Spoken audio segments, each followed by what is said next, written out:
شەو شەوی بەراتە شەوی خۆشی و خەڵاتە ئەم شەو شەوی بەراتە شەوی خۆشی و خەڵاتە.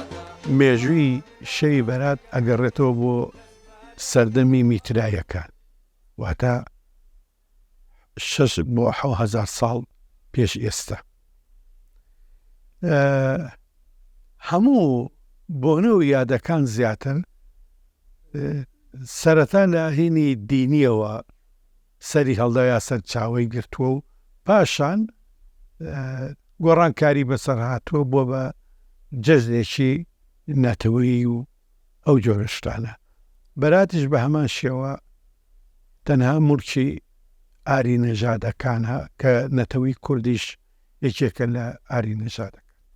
لە پێشە لە تەواوی کوردستان یادی شەوی بەرات کراوەتەوە و بەسەر کراوەتەوە، بەڵام دوای فتوحاتی کوردستان لەلایەن ئیسلامەوە گۆڕانکارێکی بەسەرا هاتووە یا بڵێن قەدەغە کراوە. ئەو کوردانەشی کەیتر بوون بە ئیسلام و چوونەتە ناو ئیسلامەوە لەگە خۆیانە ئەم یادی بەرادەشیان گواستۆتەوە بۆ ناو ئینێکی ئاینی ئیسلام، یادی ئەکەنەوە و لیان قەدەغە کراوە و بەو شێوانە.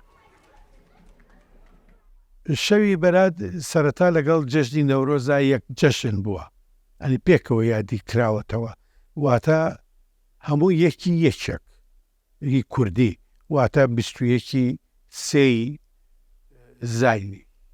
بەڵام لە ساڵی 448 کۆچی بەرات گوازرایە بۆ ناو ساڵی کۆچی. ساڵی کۆچی ئەخولێتەوە، ئەنی ئەوە نیە چۆن ئەڵێ نەورۆز کە ئەڵێ 21 بێت، بەڵام ئەو خولانەوەیە لە نەورۆزی زۆر دوور خستەوە. ئیم ساڵ نزیک بۆ تۆ دیسانەوە لە نەورۆزەوە، بەڵام ساڵی ئایندە ڕێک لەگەڵ نەورۆز خۆیان بێتەوە. بەو هۆیەوە گوازراوەتەوە و گۆڕانکاری بەسەر هاتووە. خەڵکی سلێمانی لە شەوی بەراتە ئەگەر بەپێی کەش و هەواکەوتمان هینە گۆڕێت ڕۆژی یادەکانی بەراتە گۆڕێ، ئەگەر لە هاوی نابایە مەقاڵیەکیانە بردە سەربان خەڵوزیتیا بۆیان گەشانەوە، بەڕوویان تێ کرد چیان هینەکە لە سەربانەوە دانیشت لەنا ئەو چیغەی کە لە سەربان هەڵیرا بوو ئەم چاوگینەیانە خوارد و مناڵانش کە بە کۆڵان و گەڕەکەکانە ئەگەڕان و داوای بەراتیانە کرد لە کۆنا مێوژ و شتە و شکراوە کوردێواریەکانیان ئەیا بە مناڵان. هەچی لە بەراتە تێر نەخواوی ئێوارەیە ئەو ساڵە بە برسێتی مێنێتەوە، ینی بە درێژی ساڵەکە تێر ناخوات، یان تۆ لە ماڵیشکی لە ماڵی خۆت نیت کە لەو ماڵە ئێوارە نانەی بەراتە خۆی هەموو شتێکی تۆی ئەو ئەچێتەینی ئەو ماڵەوە، ئەنی بۆ ئەو ماڵە ئەبێتە دەستکەوتە یا شتێک بێ زیاتر هەمووی بەرەوە ئەو ماڵە ئەڕوات. ئەمانە هەیە لە کوردواتەنی کوردیدا کە وا باسەکەن.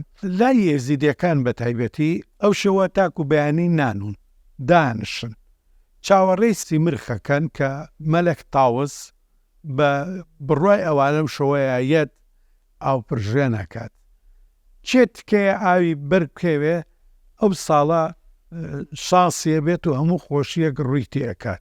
ئەمە لە هینی مێتۆلۆژای ئێزیدیەکاندا. لە هەمان کاتە ئێزیدیەکان لەو شەوەیە ئەچنە لالش یا چەند ڕۆژێ پێش ئەوە ئەچن لە کانیا سپی لە ئەشکەوتی بەرات گڵەهێنن بە ئاوی کانیا سپی ئەیگرنەوە، ئەو قوڕە شتێکی لێ دروستەکەن وەکو هەڵمات لە شێوەی هەڵمات، بەوە ئەوترێ بەرات. لە هەموو ماڵێکی ئێزیدیەکانە ئەو بەراتە هەیە و پارێزراوە لە ناوبووخچە و لە شوێنێکی تایبەتیە دائەندرێت. لە هەمان کاتە ئەگەر ئێزیدیەک کۆچی دوایی بکات ئەم بەراتە خەنە هەردوو کونەلووت هەردوو گوێچکەیەوەی خەنە دەبێ خەنە دەستیەوەی خەنە چاویەوە ئەی خەنە ناوچێوە، ئەنێ ئەم بەراتی لەگەڵا ئەخەنە ئەو جێگەیانەوە.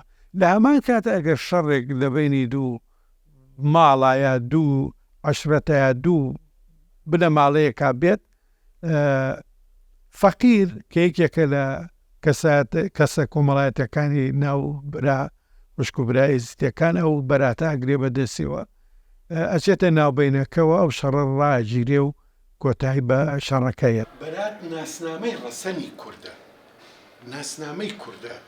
کا لە دایک و باوکانەکەم ئەمە بۆنەیەکی کوردیە، پەیوەندی بە ئاینی ئیسلامی پیرۆزەوە نییە. با زیاتر بەیاخی پێبێن لە هاوتای نەورۆزە، ئەنی بەرات ڕۆژێکی پیرۆزە هاوتای چ لەو نەورۆزە ئەمە دروشمینەکەمانەی ئیمساڵ ماشێتی ڕۆژنامەکەمانە. ئەرێ هیچ جیاوازێکی نییە با ئێمەش وەکو نەتەوەکانی کە مامەسا حەسەن مەحموود حەمەکەریم لە ئەمریکا بووە کە سیویەکی مانگ یادی کراوەتەوە لە ئەمریکا، ئەلە پارەیەکی یەکجار خیاڵیان سرف کردو بۆ بەزید و هێشتنەوەی هەڵەوین کاوان پێوەترێ هەڵەوین. بۆچی ئێمە ئەو هەموو جەژنەمان هەیە ئەم هەموو شتە جوانەمان هەیە بۆ کاری تێنە کاریان لەسەر دەکەین. لەوە زیاتر شتێکم نییە و پیرۆزبایی لە کۆمەڵانی خەڵکی کوردستانەکەم.